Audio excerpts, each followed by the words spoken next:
Hello student, 7वीं classes में आपका स्वागत है। आज हम देखने वाले हैं राजस्थान की सभी प्रतियोगी परीक्षाओं से संबंधित PYQ क्वेश्चन और हम इनको व्याख्या के साथ देखने वाले हैं और ये सभी प्रतियोगी परीक्षाओं के लिए अति महत्वपूर्ण क्लास होने वाली हैं। तो चलिए क्लास को शुरू करते हैं। हमारा पहला क्वेश्चन है, गणेश्वर पुरास्थल के संदर्भ में गलत विकल्प का चयन कीजिए। ऑप्शन ए, यह सीकर जिले में कांतले नदी के किनारे स्थित है। ऑप्शन बी, इसका सर्वप्रथम उत्खनन डॉक्टर VS शिंदे के निर्देशन में किया गया था। ऑप्शन सी, यहाँ से मछली पकड़ने का कांटा प्राप्त हुआ है। और ऑप्शन डी है उपयुक्त में से कोई नहीं। तो इसका सही आंसर है ऑप्शन बी, इसका सर्वप्रथम उत्खनन डॉक्टर VS शिंदे के निर्देशन में किया गया था। गणेश्वर सीकर जिले में कांतले नदी के किनारे पर स्थित हड़प्पाकालीन सभ्यता स्थल है। गणेश्वर में रतन चंद अग्रवाल के निर्देशन में उत्खनन कार्य किया गया और यहाँ से मछली पकड़ने का कांटा प्राप्त हुआ है। गणेश्वर सभ्यता से मकानों के लिए पत्थर का प्रयोग करने के साक्ष्य भी मिले हैं। हमारा नेक्स्ट क्वेश्चन है, किस स्थान पर उत्खनन से प्राप्त मुद्रा पर एक तरफ त्रिशूल और दूसरी तरफ यूनानी देवता पोलो का चित्र अंकित है। हमारा पहला ऑप्शन है आर्य सभ्यता, ऑप्शन बी रेड सभ्यता, ऑप्शन सी गिलकुंड सभ्यता, ऑप्शन डी तरखानवाला सभ्यता। तो इसका सही आंसर है ऑप्शन ए, आर्य सभ्यता। आर्य सभ्यता से ही एक तरफ त्रिशूल और दूसरी तरफ यूनानी देवता पोलो का चित्र अंकित मिला था मुद्रा पर। आर्य सभ्यता में अनाज रखने के बड़े मर्तबान मिले जिन्हें गोरे व कोटे कहा जाता था और चाक पर बने लाल, काले व भूरे रंग की मिट्टी के बर्तनों पर गलेज की पॉलिश की जाती थी। इनका निचला भाग तो लाल होता था तथा गलेज ऊपर का एवं अंदरूनी भाग काला होता था। यह उल्टी तपाई विधि से पकाए जाने के कारण इस प्रकार के रंग में बन जाते थे।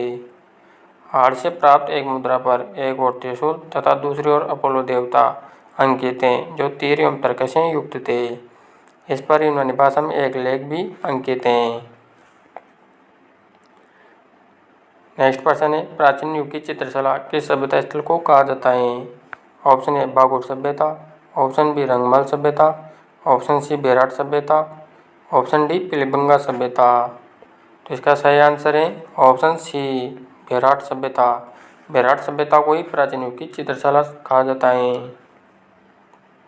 बेराट सभ्यता स्थल जयपुर जिले में शाहपुरा उपखंड में बाणगंगा नदी के किनारे स्थित है। बेराट में विजय की पहाड़ी, भीम जी की डूंगरी, महादेव जी की डूंगरी तथा गणेश या मोती डूंगरी से उत्खनन कार्य किया गया था। बेराट से बड़ी मात्रा में शैल चित्र प्राप्त होने के कारण इसे प्राचीन युग की चित्रकला भी कहा गया है। नेक्स्ट प्रश्न है, चौहान राज्य का सर्वाधिक विस्तार किसके शासनकाल में हुआ था। Option A Vigrahaditya, option B Vigraharaj चतुर्थ, option C Ajaypal Chauhan, option D Prithviraj तृतीय। तो इसका सही आंसर है ऑप्शन बी, विग्रहराज चतुर्थ। विग्रहराज चतुर्थ के शासनकाल में ही चौहान राज्य का सर्वाधिक विस्तार हुआ था। विग्रहराज चतुर्थ लगभग 1158 ईस्वी में अजमेर की गद्दी पर आसीन हुआ था। इसे विशल देव भी कहा जाता था। शिवालिक कबीले के अनुसार इसने अपने राज्य की सीमाओं का व्यापक विस्तार किया था। इसने गजनी के शासक अमीर खुसरो शाह को पराजित किया एवं जिसकी इसकी शक्ति एवं प्रभुता में वृद्धि हुई थी। नेक्स्ट प्रश्न है, चालुक्य शासक जिसने अणोराज को पराजित किया और उसकी पुत्री झेलन से विवाह किया था। तो ऑप्शन ए भीम प्रथम, option B Jaisingh Siddhraj, option C Kumarpal Chalukya, option D उपयुक्त में से कोई नहीं। तो इसका सही आंसर है कुमारपाल चालुक्य, ऑप्शन सी। कुमारपाल चालुक्य ने अणोराज को 1145 ईस्वी में पराजित कर उसकी पुत्री झेलन से विवाह किया था। इस विवाह के बाद उसने पाली, जालौर और नाडौल क्षेत्र पर अधिकार कर लिया था।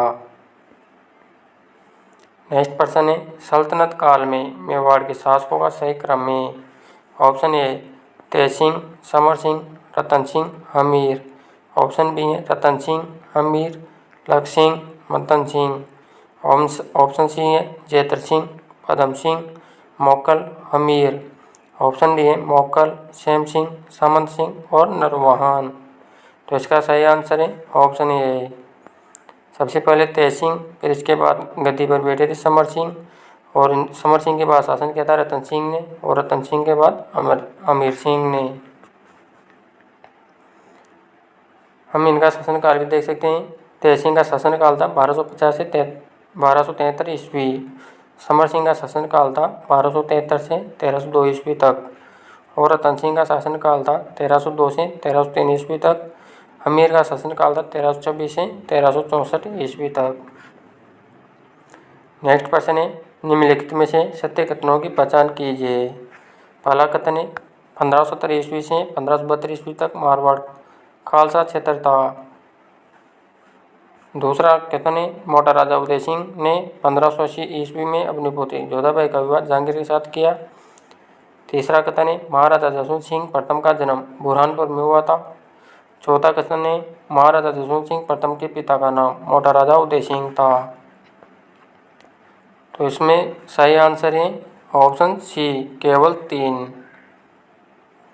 और ये तीनों गलत असत्य कथन है। महाराजा जसवंत सिंह प्रथम का जन्म बुरहानपुर में हुआ था। वर्ष 1581 से 1583 ईस्वी के मध्य मारवाड़ क्षेत्र खालसा था। मोटा राजा उदय सिंह ने 1587 ईस्वी में अपनी पुत्री जोधाबाई का विवाह जहांगीर के साथ किया था।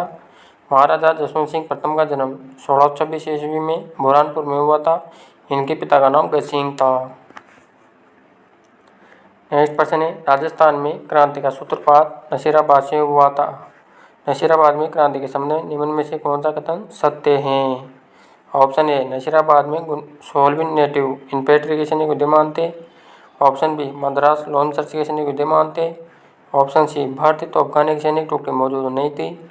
ऑप्शन डी, पहली बम्बई लॉन्सर्स के सैनिक विद्यमान थे। तो इसका सही आंसर है ऑप्शन डी, इसमें पहली बम्बई लॉन्सर्स के सैनिक विद्यमान थे। नसीराबाद में 1530वीं बंगाल नेटिव इन्फेंट्री विद्यमान थी। भारतीय तोपखाने की सैनिक टुकड़ी मौजूद थी। पहली बम्बई लॉन्सर्स के सैनिक विद्यमान थे। नेक्स्ट प्रश्न है, राज्य के किस अभिलेखागार में 1857 क्रांति के लगभग 200 विद्रोही सैनिकों की सूची उपलब्ध है? ऑप्शन ए, राजस्थान राज्य अभिलेखागार Bikaner. Option B, Albert Hall Jaipur. Option C, Rajputana संग्रहालय अजमेर। ऑप्शन डी, राजकीय संग्रहालय उदयपुर। तो इसका सही आंसर है ऑप्शन ए, राजस्थान राज्य अभिलेखागार बीकानेर। नेक्स्ट प्रश्न है, अंजुमन खादिम उल इस्लाम नामक संस्था का संबंध किस आंदोलन से है? ऑप्शन ए, बिजोलिया किसान आंदोलन। ऑप्शन बी, मेव किसान आंदोलन। ऑप्शन सी, ठिकाने का किसान आंदोलन। ऑप्शन डी, गंगनर क्षेत्र का किसान आंदोलन। तो इसका सही आंसर है ऑप्शन बी, मेव किसान आंदोलन से अंजुमन खादिम उल इस्लाम नामक संस्था का संबंध है। अलवर भरतपुर क्षेत्र में मोहम्मद हादी ने 1932 ईस्वी में अंजुमन खादिम उल इस्लाम नामक संस्थान स्थापित कर मेव किसान आंदोलन को एक संगठित रूप दिया था। अलवर के मेव किसान आंदोलन का नेतृत्व गुड़गांव के चौधरी यासीन खान द्वारा किया गया था। नेक्स्ट प्रश्न है, निम्नलिखित सूची 1 व सूची 2 को सम्मिलित कर सही विकल्प का चयन कीजिए। एक तरफ है किसान आंदोलन और दूसरी तरफ में शहीद किसान। बेंगू किसान आंदोलन में शहीद किसान थे रूपाजी व कृपाजी धाकड़, और बरड़ किसान आंदोलन में शहीद किसान थे नानक वीर व देवीलाल गुज्जर। और ऑप्शन सी, सीकर में शहीद किसान हुए थे चैतराम और टीकूराम। तो इसका सही आंसर है ऑप्शन 2। 13 जुलाई 1923 को गोविंदपुरा गांव में किसान एकत्रित हुए एवं उसी समय ट्रेंच के आदेश पर किसानों पर गोलियां चला दी गई, जिसमें रूपाजी धाकड़ व कृपाजी धाकड़ शहीद हो गए थे। और 2 अप्रैल 1923 को बूंदी में ढाबी नामक स्थान पर किसानों की सभा पर पुलिस अध्यक्ष इकराम हुसैन ने गोलियां चला दी, जिसमें नानक जी भील व देवीलाल गुज्जर घटनास्थल पर ही झंडा गीत गाते हुए शहीद हो गए थे। 25 अप्रैल 1935 को कुंदन गांव में धापी दादी द्वारा उत्साहित किए जाने पर किसानों ने लगान देने से मना कर दिया था। पुलिस द्वारा किसानों के विरोध का दमन करने के लिए गोलियां चलाई गई, जिसमें 4 किसान चैतराम, टीकूराम, तुलसाराम तथा आसाराम शहीद हुए थे। नेक्स्ट क्वेश्चन है, निम्नलिखित में से असम्मिलित युग्म को छांटिए। एक तरफ प्रजामंडल है और दूसरी तरफ संस्थापक। तो मारवाड़ प्रजामंडल के संस्थापक थे भंवरलाल सराफ, बूंदी प्रजामंडल के संस्थापक थे कांतिलाल और करौली प्रजामंडल के संस्थापक थे त्रिलोकचंद माथुर और झालावाड़ प्रजामंडल के संस्थापक हरिदेव जोशी नहीं थे। तो हमारा सही ऑप्शन है ऑप्शन डी। झालावाड़ प्रजामंडल के संस्थापक थे मांगीलाल भव्य और करौली के त्रिलोकचंद माथुर, बूंदी प्रजामंडल के संस्थापक कांतिलाल और मारवाड़ प्रजामंडल के संस्थापक भंवरलाल सराफ। नेक्स्ट प्रश्न है चूरू में सर्वहितकारिणी सभा की स्थापना कब और किसने की थी। ऑप्शन ए वर्ष 1907 में स्वामी गोपाल दास ने, ऑप्शन बी वर्ष 1909 में मग्गाराम वेद ने, ऑप्शन सी वर्ष 1912 में प्यारेलाल साधु ने, ऑप्शन डी वर्ष 1913 में विष्णु दत्त ने। तो इसका सही आंसर है ऑप्शन ए। चूरू में सर्वहितकारिणी सभा की स्थापना वर्ष 1907 में स्वामी गोपाल दास जी ने की थी। वर्ष 1907 में स्वामी गोपाल दास ने सर्वहितकारिणी सभा की स्थापना की। यह सभा आर्य समाज की विचारधारा से प्रभावित थी। बीकानेर राज्य सरकार ने इस सभा की राष्ट्रीय गतिविधियों के कारण इसके प्रति दमनकारी नीति अपनाई थी। नेक्स्ट प्रश्न है गोविंद गुरु के विषय में निम्न में से कौन सा कथन असत्य है। पहला ऑप्शन है गोविंद गुरु बंजारा जाति के थे, ऑप्शन बी है गोविंद गुरु का जन्म 1858 ईस्वी में डूंगरपुर के पालपट्टा गांव में हुआ था, ऑप्शन सी है गोविंद गुरु ने बेरसा गांव में धूनी एवं निशानी की स्थापना की थी, ऑप्शन डी है गोविंद गुरु ने भीलों को धर्म एवं सत्य के मार्ग पर चलने का उपदेश दिया था। तो इसका सही आंसर है ऑप्शन बी। गोविंद गुरु का जन्म 1858 ईस्वी में डूंगरपुर के पालपट्टा गांव में नहीं हुआ था, यह सत्य कथन है। गोविंद गुरु का जन्म डूंगरपुर के भाषा गांव में एक बंजारी परिवार में 20 दिसंबर 1858 ईस्वी को हुआ था। गोविंद गुरु ने बेरसा गांव में अपनी धूनी स्थापित कर एवं ध्वज लगाकर भीलों को शिक्षा देना प्रारंभ किया था। इन्होंने भीलों को धर्म एवं सत्य के मार्ग पर चलने का उपदेश दिया था।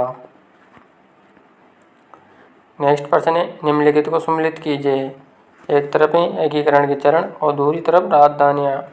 प्रथम चरण की राजधानी है अलवर, द्वितीय चरण की राजधानी कोटा, तृतीय चरण की राजधानी उदयपुर और चौथे चरण की राजधानी जयपुर। तो इसका सही ऑप्शन आंसर है ऑप्शन 2।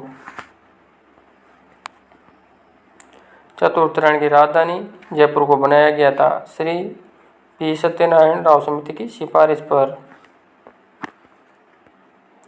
नेक्स्ट प्रश्न है राजस्थान के बारे में निम्नलिखित कथनों में से कौन सा एक सही नहीं है। पहला ऑप्शन है उत्तर दक्षिण की अपेक्षा पूर्व पश्चिमी विस्तार अधिक है, ऑप्शन बी उत्तर दक्षिण की अपेक्षा पूर्व पश्चिमी विस्तार कम है, ऑप्शन सी इसका कुल क्षेत्रफल 3,239 वर्ग किलोमीटर है, ऑप्शन डी इसका अक्षांश विस्तार 23.5 डिग्री 03 मिनट उत्तरी अक्षांश से 23 डिग्री 12 मिनट उत्तरी अक्षांश तक है।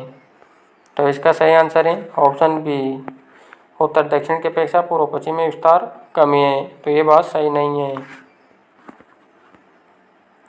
राजस्थान की पूर्व से पश्चिम की चौड़ाई 869 किलोमीटर है जो शिलाना धौलपुर से कटरा जैसलमेर तक है। राजस्थान के उत्तर से दक्षिण की लंबाई 826 किलोमीटर है जो कोणागांव श्रीगंगानगर से बोरकुंड गांव बांसवाड़ा तक है। राजस्थान की उत्तर दक्षिण लंबाई व पूर्व पश्चिम चौड़ाई में लगभग 43 किलोमीटर का अंतर है। राजस्थान भारत के कुल क्षेत्रफल का 10.41% है। राजस्थान का अक्षांश विस्तार 23 डिग्री 3 मिनट उत्तरी अक्षांश से 23 डिग्री 12 मिनट उत्तरी अक्षांश तक है। राजस्थान का देशांतर विस्तार 69 डिग्री 30 मिनट पूर्वी देशांतर से 78 डिग्री 17 मिनट पूर्वी देशांतर तक है। नेक्स्ट प्रश्न है राजस्थान में संभागीय व्यवस्थाओं को किस मुख्यमंत्री द्वारा समाप्त किया गया था। पहला ऑप्शन है हरिदेव जोशी, ऑप्शन बी मोहनलाल सुगाड़े द्वारा, ऑप्शन सी भैरू सिंह शेखावत द्वारा, ऑप्शन डी वसुंधरा राजे सिंधिया द्वारा। तो इसका सही आंसर है ऑप्शन बी मोहनलाल सुगाड़े द्वारा संभागीय व्यवस्थाओं को समाप्त किया गया था। राजस्थान में संभागीय व्यवस्थाओं को वर्ष 1962 में मुख्यमंत्री मोहनलाल सुगाड़े द्वारा समाप्त किया गया था, परंतु संभागीय व्यवस्था की पुनः शुरुआत वर्ष 1987 में मुख्यमंत्री श्री हरिदेव जोशी द्वारा की गई थी। नेक्स्ट प्रश्न है निम्नलिखित में से कौन सा कथन सही नहीं है। ऑप्शन ए श्री गंगानगर व हनुमानगढ़ क्षेत्र का प्राचीन नाम योध्य प्रदेश था। ऑप्शन बी जयसमंद झील राजस्थान की सबसे बड़ी मीठे पानी की कृत्रिम झील है। ऑप्शन सी थार का गड़ा चंदन को कहा जाता है। ऑप्शन डी शेखावाटी प्रदेश में अंत अस्पष्ट अधर प्रवाह तंत्र पाया जाता है। तो इसका सही आंसर है ऑप्शन डी। ये बहुत गलत है और ये तीनों सही बातें हैं। शेखावाटी प्रदेश में अंतःस्थलीय प्रवाह तंत्र पाया जाता है, जबकि हाड़ौती क्षेत्र में विशेष प्रकार का प्रवाह श्रेणी अंत अस्पष्ट अधर प्रवाह तंत्र पाया जाता है। नेक्स्ट प्रश्न है, हाड़ौती की पठार की उत्पत्ति किस काल में हुई थी? ऑप्शन ए क्रिटेशियस काल, ऑप्शन बी टर्शियरी काल, ऑप्शन सी ट्रियासिक काल, ऑप्शन डी जुरेसिक काल। तो इसका सही आंसर है ऑप्शन ए हाड़ौती पठार की उत्पत्ति क्रिटेशियस काल में हुई थी। दक्षिण पूर्वी पठारी प्रदेश हाड़ौती की पठार की उत्पत्ति मध्यजीवी महाकल्प मेसोजोइक एरा या द्वितीयक महाकल्प के क्रिटेशियस काल में गोंडवाना लैंड में ज्वालामुखी क्रिया के दरारी उद्गार से निकले लावा के जमाव से हुई है। अरावली पर्वतीय प्रदेश की उत्पत्ति प्री कैम्ब्रियन काल में हुई थी। पूर्वी मैदानी प्रदेश की उत्पत्ति प्लेस्टोसिन काल में हुई थी। पश्चिमी मरुस्थलीय प्रदेश की उत्पत्ति प्लेस्टोसिन काल में हुई थी। नेक्स्ट प्रश्न है, निम्नलिखित में से कौन सी नदियाँ खंबात की खाड़ी में अपना जल विसर्जित करती हैं? पहली साबरमती, पश्चिमी बनास और माई। तो इसका सही आंसर है ऑप्शन 2 ए और सी सही है। साबरमती और माई नदी अपना जल खंबात की खाड़ी में विसर्जित करती हैं। साबरमती नदी का उद्गम पलदराड़ा की पहाड़ियों से होता है और समाप्ति खंबात की खाड़ी गुजरात में होती है। माई नदी का उद्गम मध्य प्रदेश की विंध्याचल पर्वत श्रेणी की मेन झील से होता है और खंबात की खाड़ी गुजरात में जाकर मिलती है। पश्चिमी बनास नदी का उद्गम न्यासनवाड़ सिरोही के निकट अरावली की पहाड़ियों से होता है और कच्छ की खाड़ी गुजरात में विलुप्त हो जाती है। नेक्स्ट प्रश्न है, निम्नलिखित में से कौन सा युग्म असुमेलित हैं? एक तरफ में झील और दूसरी तरफ जिला। कालीसोत बांध बारां में स्थित हैं। छापरवाड़ा चूरू में, भीमलत तालाब बूंदी, आनंद सागर बांसवाड़ा। तो इसका सही आंसर है छापरवाड़ा। ये छापरवाड़ा बांध चूरू में नहीं है, एक जयपुर में स्थित है। और कालीसोत बारां में स्थित हैं, भीमलत बूंदी में स्थित हैं और आनंद सागर बांसवाड़ा में स्थित हैं। राजस्थान में वर्षा ऋतु के संदर्भ में निम्नलिखित कथनों पर विचार कीजिए। पहला कथन है, मानसूनी वायु बंगाल की खाड़ी तथा अरब सागर की मानसूनी शाखाओं से आती हैं। दूसरा कथन है, राजस्थान में अधिकांश वर्षा जुलाई व अगस्त महीने में होती है। तीसरा कथन है, राजस्थान में अधिकांश वर्षा अरब सागर शाखा से होती हैं। तो उपयुक्त में से कौन से कथन असत्य हैं?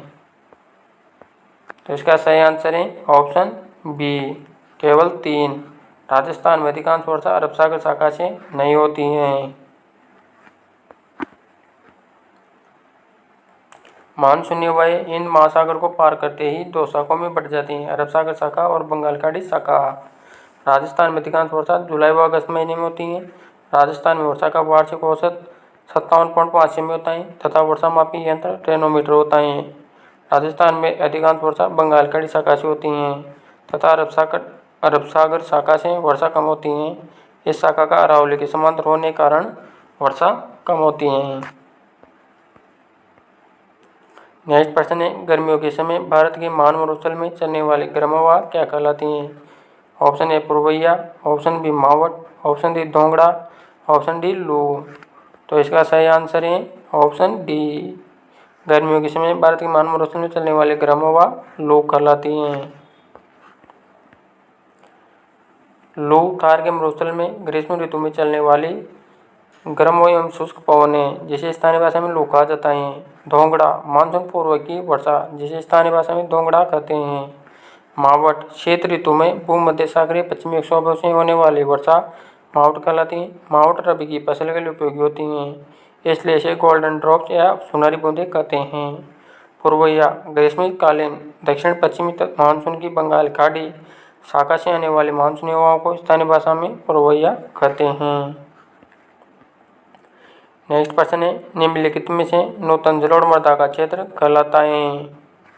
Option A Bhabar, option B Terai, option C Khadar, option D Bangar. तो इसका सही आंसर है ऑप्शन सी खादर। नूतन जलोढ़ मृदा खादर कहलाती है। प्राचीन जलोढ़ मृदाओं को बांगर कहा जाता है। कंकड़ पत्थर युक्त मृदाओं को बाबर कहा जाता है और दलदली जलोढ़ मृदाओं को तराई कहा जाता है। राजस्थान में सिर्फ खादर व बांगर मृदा पाई जाती हैं। नेक्स्ट प्रश्न है, कृषि विभाग राजस्थान के मृदा वर्गीकरण के अनुसार जिप्सीफेरस मृदा कहाँ पाई जाती हैं?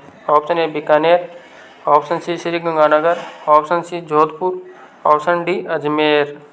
तो इसका सही आंसर है ऑप्शन ए बीकानेर में जिप्सीफेरस मृदा पाई जाती हैं। जिप्सीफेरस मृदा बीकानेर में पाई जाती हैं। साइज जेरोक्स और रेवेरिना मृदा श्रीगंगानगर में पाई जाती हैं। नवीनपुरी मृदा भीलवाड़ा और अजमेर में पाई जाती हैं। बालका स्तूप एवं मरुस्थलीय मृदा जोधपुर, बाड़मेर, जैसलमेर और बीकानेर में पाई जाती हैं। नेक्स्ट प्रश्न है, राजस्थान वन विभाग के प्रशासनिक प्रतिवेदन 2023-24 के अनुसार वह जिला जहाँ वास्तविक आरक्षित वन क्षेत्र अधिकतम प्रतिवेदित हैं वह हैं? Option A Alwar, option B Baran, option C Udaipur, option D Bundi. तो इसका सही आंसर है ऑप्शन सी उदयपुर। राजस्थान वन विभाग के प्रशासनिक प्रतिवेदन 2023-24 के अनुसार सर्वाधिक आरक्षित वन उदयपुर जिले में पाई जाती हैं। राजस्थान वन विभाग के प्रशासनिक प्रतिवेदन 2023-24 के अनुसार सर्वाधिक आरक्षित वन 12 जिले में पाई जाती हैं और राजस्थान वन विभाग के प्रशासनिक प्रतिवेदन 2023-24 के अनुसार सर्वाधिक अवर्गीकृत वन बीकानेर जिले में पाए जाते हैं। नेक्स्ट प्रश्न है, राष्ट्रीय मरु उद्यान का विस्तार किन जिलों में है? Option A Jaisalmer Bikaner, option B Barmer Pali, option C Barmer Jaisalmer, option D Barmer और जालौर। तो इसका सही आंसर है ऑप्शन सी बाड़मेर और जैसलमेर में राष्ट्रीय मरु उद्यान का विस्तार पाया जाता है। राष्ट्रीय मरु उद्यान जैसलमेर और बाड़मेर जिलों में फैला हुआ है। इस राष्ट्रीय उद्यान की स्थापना वर्ष 1981 में की गई थी। यह क्षेत्रफल की दृष्टि से राजस्थान का सबसे बड़ा वन्यजीव अभ्यारण्य है, जिसका क्षेत्रफल जैसलमेर में 1900 वर्ग किलोमीटर और बाड़मेर में 1262 वर्ग किलोमीटर है। इसका कुल क्षेत्रफल 3162 वर्ग किलोमीटर है। इसे जीवाश्म उद्यान भी कहा जाता है। यह गोंडवाना की आश्रय स्थली है। यहाँ आकल गाँव में जीवाश्म पार्क स्थित है, जहाँ से जुरासिक कालीन प्राकृतिक वनस्पति के अवशेष और यहाँ डायनासोर के अंडे के अवशेष भी मिले हैं। नेक्स्ट प्रश्न है, भेड़गांस फूल या गुड़ सुरक्षित क्षेत्र किस जिले में स्थित हैं? Option A Bhilwara, option D Jodhpur, option B Jodhpur, option C Bikaner, option D Pali.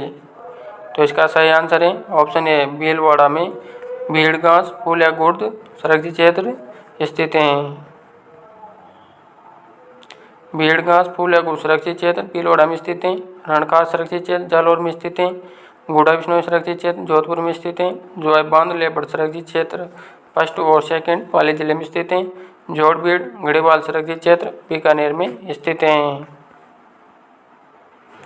Next प्रश्न है, निम्नलिखित में से कौन से कारक राजस्थान में मरुस्थलीकरण से संबंधित हैं?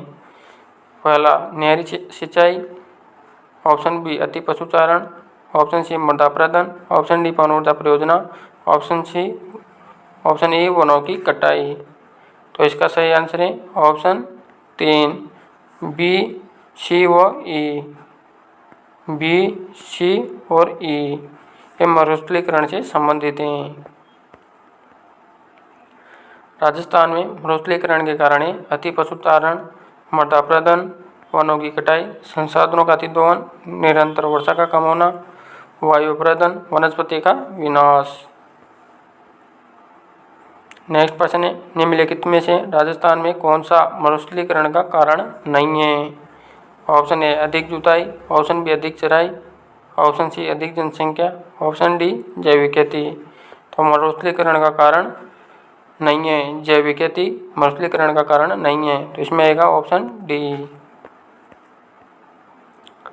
मरुस्थलीकरण एक ऐसी प्रक्रिया है जिसमें उपजाऊ भूमि धीरे धीरे शुष्क एवं बंजर मरुस्थल में बदल जाती है। राजस्थान में इसके प्रमुख कारण है जैविक खेती। मरुस्थलीकरण का कारण नहीं है, बल्कि इसे रोकने में सहायक है। ये मिट्टी की उर्वरता को बढ़ाती हैं। इसमें रासायनिक खादों का प्रयोग नहीं होता है, जिससे मिट्टी की जल धारण क्षमता में सुधार होता है। यह पर्यावरण के अनुकूल कृषि पद्धति है।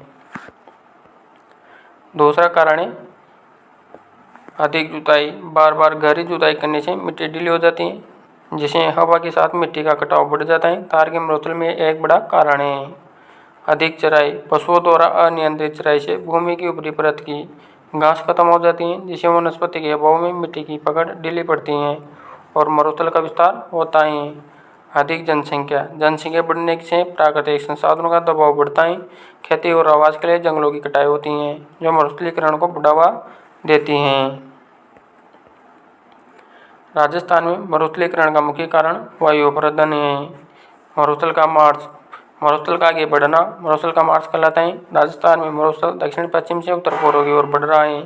काजरी। जोधपुर में स्थित केंद्रीय सूक्ष्म अनुसंधान संस्थान मरुस्थलीकरण को रोकने की दिशा में काम करने वाली प्रमुख संस्था है। नेक्स्ट प्रश्न है, राजस्थान का देश के कुल पोषक अनाज में कितना प्रतिशत योगदान है?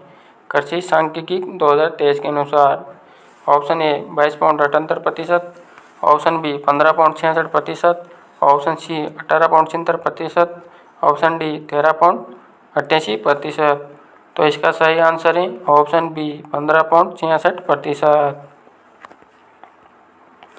नेक्स्ट प्रश्न है, पीली क्रांति किससे संबंधित है? ऑप्शन ए रासायनिक उर्वरक, ऑप्शन बी तिलहन उत्पादन, ऑप्शन सी मछली उत्पादन, ऑप्शन डी अंडा उत्पादन।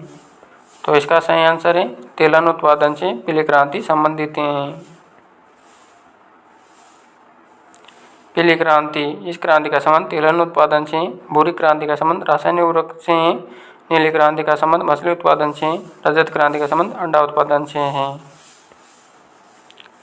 नेक्स्ट प्रश्न है, निम्नलिखित में से कौन से कथन राजस्थान में बकरी पशुधन के बारे में सत्य हैं? जमुनापुरी व अलवरी ज़्यादा दूध देने वाली नस्लें हैं। मारवाड़ी व लोही नस्लें मांस के लिए प्रसिद्ध हैं। इसे गरीब की गाय भी कहते हैं।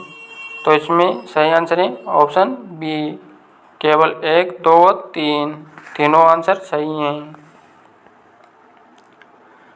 बकरी को राजस्थान में गरीब की गाय कहते हैं। इसे चलता फिरता फ्रिज भी कहा जाता है। वर्ष 2012 की पशुगणना के सापेक्ष वर्ष 2019 की पशुगणना में बकरियों की संख्या में 3.81% की कमी आई है। जमुनापुरी व अलवरी ज़्यादा दूध देने वाली नस्लें हैं। मारवाड़ी व लोही नस्लें मांस के लिए प्रसिद्ध हैं। नेक्स्ट प्रश्न है, राजस्थान में डेयरी विकास हेतु राजस्थान सहकारी डेयरी संघ RCDF की स्थापना कब की गई थी? ऑप्शन ए वर्ष 1977, ऑप्शन बी वर्ष 1970, ऑप्शन सी वर्ष 1965, ऑप्शन डी वर्ष 1985। तो इसका सही आंसर है वर्ष 1977। वर्ष 1977 में ही सहकारी डेयरी संघ की स्थापना की गई थी।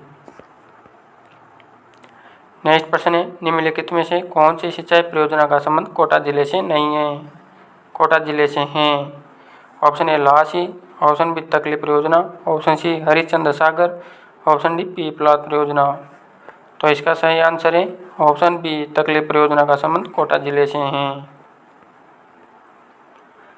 तकली परियोजना का संबंध कोटा जिले से है। लासी सिंचाई परियोजना का संबंध बारा जिले से है। हरिश्चंद्र सागर और पीपलाद सिंचाई परियोजना का संबंध झालावाड़ जिले से है। नेक्स्ट प्रश्न है, इंदिरा गांधी नहर परियोजना के संदर्भ में कौन से कथन सही हैं? पहला कथन है, इंदिरा गांधी नहर को राजस्थान की मरुगंगा कहा जाता है। ऑप्शन दूसरा कथन है, सतलज और व्यास नदी के संगम पर स्थित हरिके बेराज बांध से इसको निकाला गया है। तीसरा कथन है, तत्कालीन केंद्रीय गृह मंत्री श्री गोविंद वल्लभ पंत ने इस योजना का श्री गणेश 31 मार्च 1958 को किया था। चौथा कथन है, इसका नाम राजस्थान नहर था, किंतु 2 नवंबर 1984 को इसका नाम इंदिरा गांधी नहर परियोजना कर दिया गया। तो इसका सही आंसर है ऑप्शन डी 1, 2 और 3 और 4, ये चारों बातें सत्य हैं। इंदिरा गांधी नहर को राजस्थान की मरुगंगा कहा जाता है। सतलज व व्यास नदियों के संगम पर स्थित हरिके बेराज बांध से इस नहर को निकाला गया है।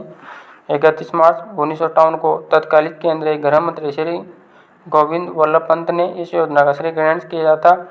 इंदिरा गांधी नहर राजस्थान की एक प्रमुख नहर है। इससे पहले इसका नाम राजस्थान नहर था, किंतु 2 नवंबर 1984 इसका नाम इंदिरा गांधी नहर परियोजना कर दिया गया था। नेक्स्ट क्वेश्चन है, निम्नलिखित में से परंपरागत जल संरक्षण की विधि नहीं है। ऑप्शन ए कुई, ऑप्शन बी मदार, ऑप्शन सी खडीन, ऑप्शन सी नेहड़। तो इसका सही आंसर है नेहड़। ऑप्शन डी, यह परंपरागत जल संरक्षण की विधि नहीं है। परंपरागत जल संरक्षण की विधियाँ कुई, टांका, जोड़, खडीन और मदार ये परंपरागत जल संरक्षण की विधियाँ हैं। नेहड़ ये जालौर जिले में लूणी नदी के अभा क्षेत्र को नेहड़ कहा जाता है। नेक्स्ट प्रश्न है, राजस्थान में मुख्यमंत्री सड़क योजना का प्रारंभ कब किया गया था? वर्ष 2000 में, वर्ष 2005 में, वर्ष 2004 में, वर्ष 2007 में। तो इसका सही आंसर है वर्ष 2005 में राजस्थान मुख्यमंत्री सड़क योजना प्रारंभ की गई थी।